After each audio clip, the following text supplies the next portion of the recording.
Welcome to ஆம்னிஸ் kitchen. இப்போ menthol, thymol, பச்சை கற்பூரம் பாருங்கள். பச்சை கற்பூரம், மென்தால், தைமால். இது நான் நாட்டு மருந்து கடையில் மின்சார தைலம்னு கேட்டு வாங்கிக்கிட்டேன். இது த்ரோட் இன்ஃபெக்ஷனு, அப்புறம் பாடி பெயின் எல்லாத்துக்கும் சரியாகும்.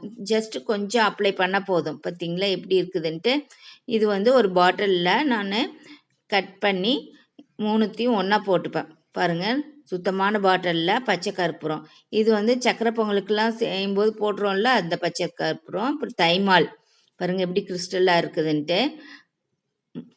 இது போட்டுக்கிறோம். அப்புறம் மென்தால் பார்த்தீங்களா, இது எல்லாத்தையும் ஒன்றா போட்டுக்கிட்டு நல்லா டைட்டாக க்ளோஸ் பண்ணி வச்சுருப்பேன். இது லிக்யூட் ஆகிடும். லிக்யூட் ஆனோடனே நல்ல வாசனை வருங்க, வீடே மணக்கும். இது எங்கே பாடி பெயின் இருக்கோ, இல்லை காஃப் இருக்கோ, நெஞ்சு சளி இருக்குதுல்ல,